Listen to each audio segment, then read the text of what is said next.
G'day, this is Captainoob, and this is a V52 assault rifle as part of the Vargo 52 Redux mod. This is a Redux of Cadaver's old mod, which since August of 2024, this year as of this recording, this mod has been disabled. So it's back, it's improved, it looks a little bit different, it works a little bit differently, it's got extra sounds, animations have been tweaked, the messages have been cleaned up. Let's play around with it and see what it can do. This thing is based off a Armenian rifle called, I forget the name. It's based on a Vahan rifle, which you can see the resemblance. Hopefully I remember to put it on screen, but I don't think it was ever officially adopted by the Armenian forces. But in 1952, obviously a Soviet-era weapon, so it'll be chambering some of those Soviet-era rounds, which we can do by changing the magazines. But we'll get to that when we get to that. First of all, let's look at the receivers. You got the standard receiver, it's normal, and then up all the way here is a powerful receiver for 1337 elite damage, as it were, and there's no options for semi-automatics. This thing is auto only. In real life, this thing fires at about 800 rounds per minute, so that'll give you a good idea of how realistic this thing is in terms of its fire rate. Anyway, so we've got a snub barrel here that'll decrease your range and accuracy, but probably make your hipfire accuracy pretty good. Short barrel is your standard, but a longer barrel will net you a little bit of extra range, and the ergo one will give you better sighted accuracy, I suppose. That's nice. You'll get a hipfire accuracy penalty, but sure. You also get that foregrip on the bottom. Yeah, that's the ergo part of that, I suppose. Next, we've got the scavenge grip. This is the pistol grip. Scavenge right now, you can have a genuine one to match that foregrip. If you want, you can have a shovel stock from the handmade rifle, a marksman stock also from the handmade rifle, more of an SVD type look about it, and a light stock, which I think, I don't know, that more resembles an MP40, but it's definitely a cool folding stock. I don't mind that. That's an exceptional recoil rated thing. This one, better aim with scopes, so we might use that marksman stock for a scoped version of this one, but we'll use the light stock on this one for now, and we'll move on to the magazines. We've got a standard one right now. You can have a faster reload, but a lower capacity with the small magazine, also a slight weight reduction. If you want to shave off 0.3 pounds of this thing, then there's an option for you. And there's also a large magazine, and there's also the Soviet magazines, which will chamber the Nuka World 7.62 rounds, and a large version of that. Obviously, a bigger cartridge will net you better damage, so we boost our damage slightly with that. And you've also got an option for a 5.56 drum magazine for good ammo capacity, but again, you're missing out on a little bit of damage. Only a little bit though. The damage here, like the difference is negligible, to be honest. The DPS, as you can tell, changes a little bit more. Next, we've got the sights. We've got standard iron sights on right now. You can have a modular reflex sight for a chevron, a dot, or a collimator. Collimator? It's weird. I'm going to call it a kilometer, the right unit of measurement. This one looks like one of those Cobra reflex sights, which I think works for a Soviet-era weapon. I think the cross on this thing is good. There's also Soviet canted iron sights. That's an OKP, if my memory serves me correct. There's also a vintage reflex sight. That's cool. I think I remember that one from the original Vargo mod, which I don't actually hate on this thing. That's actually kind of nice. And there's also some of these more, that's a PKA, I believe, holographic sight used by a Russian, and there's also some more Western sights, although it looks like some of these have been borrowed, or they've been used from the Degenerate DAC mods, so that's kind of cool. I think they work pretty well on the Vargo, but as you can tell, lots of options for this thing, so isn't that nice? We'll stay with the Cobra reflex sight. Next, we've got the muzzles. You can throw a bayonet on here that'll decrease your range slightly. A budget suppressor. We'll get ace operator, but we'll cut down on your range. There's recoil control and compensators and muzzle brakes. There's light suppressors and a heavy suppressor. And all the way down here is an elite suppressor, which only gives us a slight range penalty, but it's a big suppressor on the front. It looks cool, it works well. It's going to be slightly more damaging thanks to ace operator. There's a legendary effect slot, which we will not be touching with this thing, but it's there if you want, provided by legendary modification. And you've also got some different models or textures for this thing, so bronze, copper, fool's gold. That's kind of cool. It's nice and gold, but it's subtle and not garish. Very nice. Oil spill is nice because it's all trippy and weird. We've also got rustic, which makes it dark for epic stealth status, I suppose, and the chrome as well, which is also fairly subtle for a chrome paint job. So yeah, we're not going overly top garish here, which I don't mind actually. Pretty cool. And I think, screw it, we're gonna put fool's gold on this thing. I think it looks cool, very shiny. Will attract many magpies walking around with this thing, I'm sure. Anyway, so that's our V52. Let's talk about getting this thing. I'll create a couple more of these and we can get started. V52 is injected onto the leveled list at level 18. You'll typically find it where enemies are supposed to spawn with automatic weapons and only automatic weapons. So if they're set to spawn with like a semi-auto, then you won't find this. So luck of the draw, but level 18 you'll start finding this thing. And for its price, it's actually okay, I suppose. 200 caps for a decent assault rifle, which compared to a regular assault rifle, I mean, this one's obviously done up a lot, but it's a huge price difference there, so isn't that nice? Thanks, Cleo. Okay, we're here back at Immersive Gunners Plaza. Here is our V52 assault rifle in first person. It's got firing animations, could you believe it? And there's the reloads there. I think it's the same as an AK-74M. I was doing some poses before, and this gun lines up absolutely perfectly. So yeah, looks pretty cool. Here's the second one that I made. This one is sniper status. It's still automatic, of course. I feel like it's firing a little bit faster. Probably a little bit too fast, but there's plenty of spread, so I might have to microburst this, like Battlefield 3 ASVALs, to actually get this to work. And lastly, we've got our close quarters thing with a vintage reflex sight, because I think they're cool. A bayonet on the front, and a short barrel, and a drum magazine. Take a quick look at these things in third person. That's what it looks like.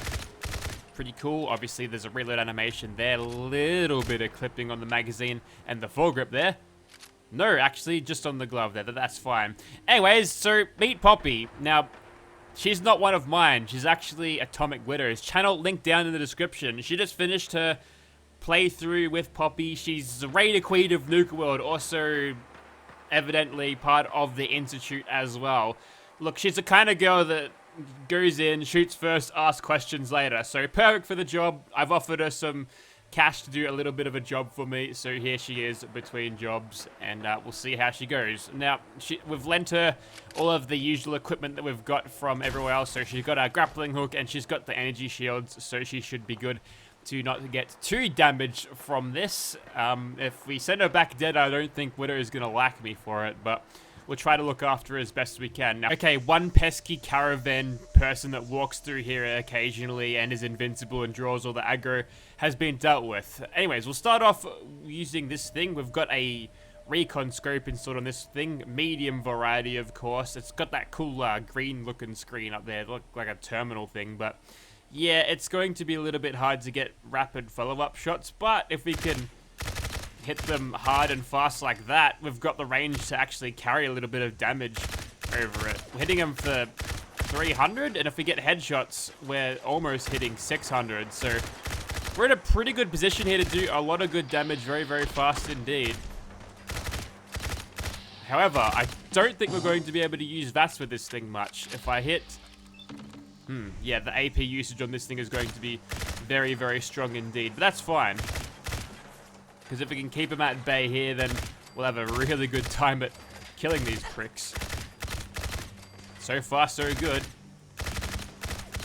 We could be doing slightly better damage per shot, but I went for the extra magazine capacity so I could mow down more at once. Even when I tap the trigger, when I'm vapsing with this thing, it just eats my AP like it's going out of style. Okay, so far so good. We'll proceed to killing the rest of these guys as fast as possible, but yeah, I think with a start like that, I think we'll be in good hands with this thing. And wow, this thing's strong. Very, very strong indeed. Yo, I didn't expect it to be this good. Hang on, I'm gonna check something. Huh. Well, I don't know, maybe it's because I've got an acceptable range for this thing. I've been using a couple SMGs recently, and the range has been lackluster, but I'm hitting these guys for huge numbers.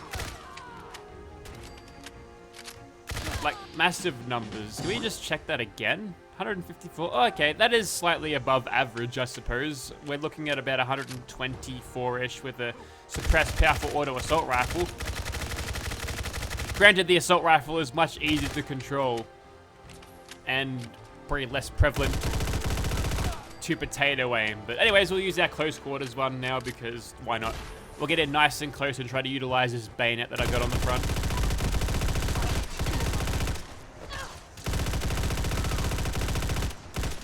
Well, it's doing the job.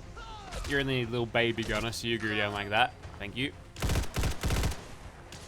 Don't move. It's weird, the intimidation worked pretty well yesterday. Where's the invisible man? Stop right there. Easy now. Hands up. You're going to do what I say. There we go. Don't think it takes a lot of convincing to get on Poppy's side. She's scary. You don't want to cross her. Alright. So Invisible Man's going to be remaining invisible until I put the weapon away or start shooting at him. But I think we're doing pretty well here. Is he following me around? I don't know. I don't know if they even teleport, to be honest. I'm sure we'll see him again. Heard footsteps behind me. No, he does teleport with you. Well, that's weird. It's like the game treats him as a follower. Now you're going to do something about that. That's why you don't screw with the gunners. What an extremely odd thing to say. Alright, I'm done with you now. You can go away. I know, maybe the meat shield was a good distraction, but yeah, it's a tactic that I seldom use. I think the most I get out of it usually is this box that I get when I put my crosshair over my enemies. At least those that are leveled below me. But I don't think there are any enemies in this game that are humans that infinitely scale, like your super mutant warlords, for example, or your mythic deathclaws, so that's good. Even still, these guys do give up a pretty good fight. But absolutely nothing compared to the Vargo. That has just absolutely crushed everything. And that huge streak we've had at the start there just set us up for just a massive stomping. And even this one, the close quarters spec variant, did pretty well in making this thing work in a close quarters shredder type role. Also, works with the classic holstered weapons, mostly. Sometimes the grips go missing. But that's because those meshes are skinned or something. There's something you can do to tweak them to make them work right. But yep, good outing, good start, Poppy. Keep it up. Okay, this one I want to take more advantage of our stealth commando role with a scope. Now this guy's a pretty big target, so if we can mow him down like nothing else, then we're going to have a good time here. Why not use a little bit of VATS? We get 3 entire shots, so definitely not a VATS or VAFS weapon, that's for sure. But I feel like it's got enough power where that really doesn't matter. Perhaps if you're not actually keen on actually aiming this thing in-game, or if you're more of like a VATS-centric player, then you might find this thing to be a little bit troublesome for your particular playstyle, but just shooting it with your own hand-eye coordination, mouse skills, I think that's pretty good. Even with a reflex sight, this thing still incurs a pretty high cost as we go in here. Get out of here, ghoul. You would dare strike me, ghoul? We'll just have to put a band-aid over that scratch. I don't think Widow is going to be happy about a couple of ghoul claw marks in her arm there. Or maybe the Institute glove there sort of protected her against that. Hopefully. Anyways, let's move on. Okay, this time without any stealth, let's see how we go. We'll try to defend our buggy friends against the giant Wendigo.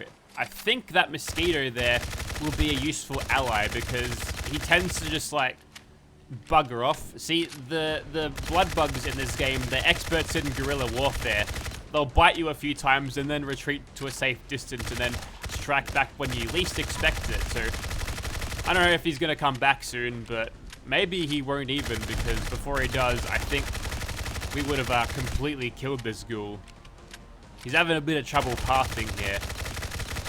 Hopping back and forth over the fence is really fucking up his pathing. Thanks, Todd. You know, you get a certain expectation of enemy behavior when you play too many Bethesda games, and then it completely blows your mind and throws you off when the elites in Halo Combat Evolved will chase you literally everywhere. Like, their pathfinding is something else. That game was like, what, from 2001 or something? Crazy times. Alright, I think we can finish this off with a little bit of that. So before he hits you, please put lead in his face. And it didn't even touch you. Yeah, that mosquito that flew off over there, I think he had the right idea all along, because I don't think he would have lasted. Wait a minute. There's a good mosquito. You're going. Yeah, now you're my friend. You, here. You're coming with me. I'm done with you.